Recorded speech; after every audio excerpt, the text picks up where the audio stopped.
আমার মামার স্ত্রী দেখতে খুবই আকর্ষণীয় ছিলেন। প্রথম দিন তিনি যখন তার স্বামীর ঘরে যাচ্ছিলেন, যাবার সময় আমাকে এক নজর দিকে হালকা হেসে ইঙ্গিত করলেন। মনে হচ্ছিল যেন তার মনে আমার প্রতি একটু আলাদা আকর্ষণ কাজ করছিল। একদিন দুপুরবেলা বাড়িতে কেউ ছিল না। মামা তখন বাইরে ছিল।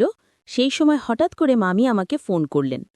তার ফোন পেয়ে আমি দ্রুত বাড়িতে গেলাম এবং দেখি তিনি একা বসে নীরবে কিছু ভাবছেন। তিনি অনেক সুন্দর করে সেজেগুজে ছিলেন।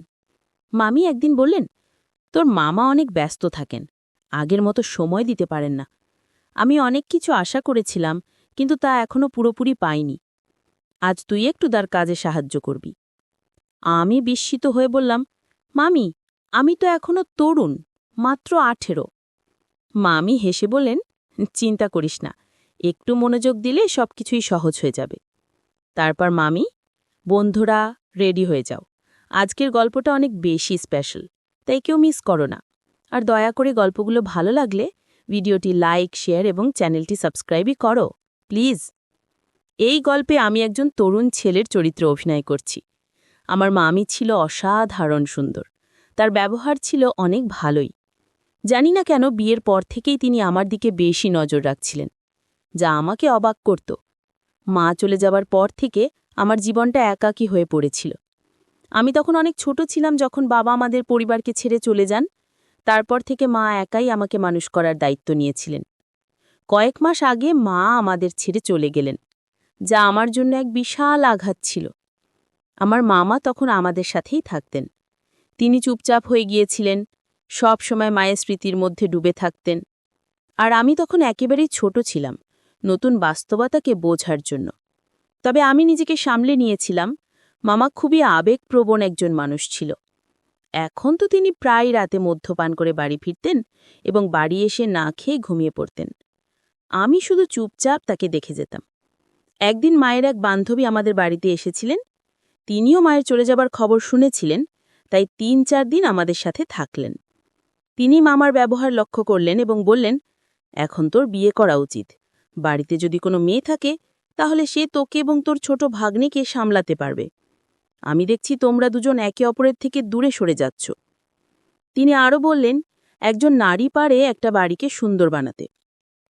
আন্টির কথায় মামা সম্মতি দিলেন। এরপর আন্টি ভাইয়ার জন্য উপযুক্ত মেয়ে খুঁজতে শুরু করলেন। যেদিন আন্টি তাদের বাড়ি গেলেন সেই রাতেই মামা নেশাগ্রস্ত অবস্থায় বাড়ি ফিরলেন। তার সাথে ছিল একটি মেয়ে। সে মামার হাত ধরে তাকে ঘর পর্যন্ত নিয়ে গেলেন এবং তারপর তাকে ঘরে রেখে চলে গেলেন। পরের দিন সকালে সেই মেয়েটি আমাদের বাড়ির কলিং বেল বাজিয়ে মামার ব্যাপারে জিজ্ঞেস করল। তারপর সে রান্নাঘরে গিয়ে আমাদের জন্য জলখাবার বানাতে শুরু করল। জলখাবার খেয়ে আমি কলেজের উদ্দেশ্যে বেরিয়ে গেলাম, কিন্তু মামা তখনও ঘুমাচ্ছিলেন। তাকে জাগানোর সাহস আমার হয়নি। দুপুরে যখন আমি বাড়ি ফিরলাম তখন দেখলাম মামা বাড়িতে নেই। কিছুক্ষণ পর ফ্রেশ হয়ে বসার ঘরে এসে দেখি বাড়ির কলিং বেল বাজল। দরজা খুলতেই দেখলাম মামা সেই মেয়েটির সাথে বিয়ে করে বাড়ি ফিরেছে। তাদের গলায় বিয়ের মালা ছিল। আমি বিস্ময়ের সাথে তাদের দিকে তাকিয়েছিলাম।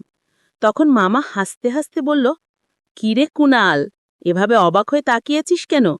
এ তোর মামি তানিয়া, যা ভেতর থেকে আরতির থালা নিয়ে আয়। মামার বিয়ে দেখে আমি খুশি হয়েছিলাম, কিন্তু আশ্চর্য হলাম এই ভেবে যে মামা লাভ ম্যারেজ করেছে।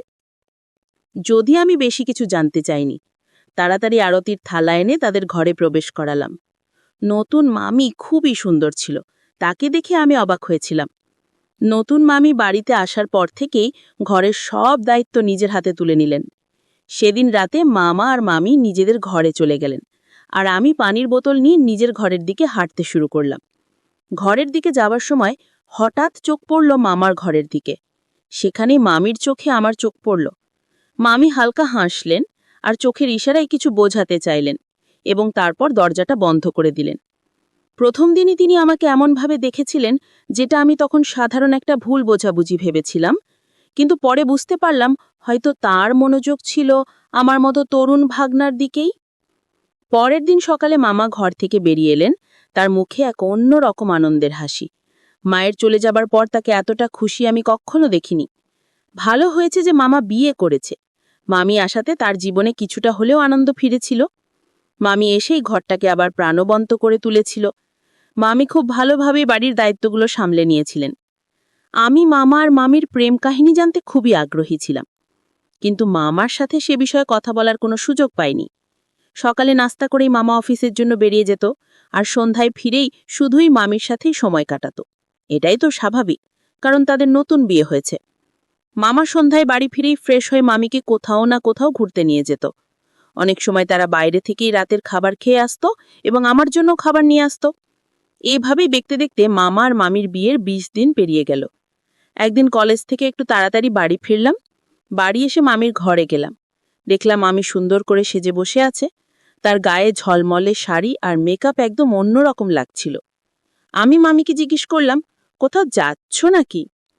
তিনি মুচকি হেসে বললেন, না, আমি এভাবেই থাকতে পছন্দ করি, তাই নিজের পছন্দ মতো মেকআপ করেছি। মামির কথায় সায় দিয়ে আমি বললাম, মামি, আমি আপনাকে একটা প্রশ্ন করতে চাই। আপনার বিয়ের পর থেকেই প্রশ্নটা আমার মনে ঘুরছে। একবার আমাকে সেই প্রশ্নের উত্তর দিয়ে একটু স্বস্তি দিন। তখন মামি আমার কাছে এসে আমার কাঁধে হাত রেখে আমাকে বিছানায় বসিয়ে দিলেন। মামি হেসে বললেন, বল, তোর প্রশ্ন কি? আমি মামিকে বললাম, আপনার প্রেমের গল্পটা জানার জন্য আমি খুবই আগ্রহী। মামার সাথে আপনার প্রথম দেখা কিভাবে হলো সেটা জানতে চাই। বাইজা তো কখনো নিজে থেকে কোনো মেয়ের সাথে কথা বলে নাই, তাহলে কিভাবে সে লাভ ম্যারেজ করল? আমার কথা শুনে প্রথমে মামি হাসতে লাগলেন এবং তারপর বললেন, তুই তোর বয়স অনুযায়ী খুবই সরল, কিন্তু চিন্তা করিস না।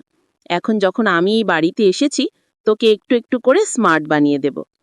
মামি আমার প্রশ্নের উত্তর দিতে শুরু করলেন, তোর মামা আর আমার প্রথম দেখা হয়েছিল একবার বাস স্টপে।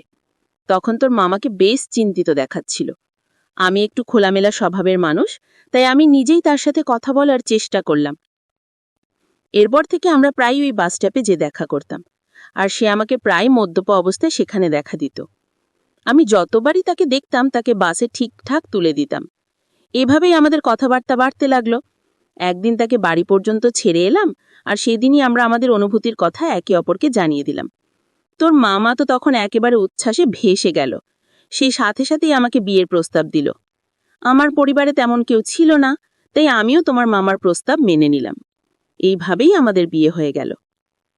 মামি আমাকে আশ্বস্ত করে বললেন, চিন্তা করিস না, তোর মামা আর কখনো মদ্যপান করে বাড়ি ফিরবে না।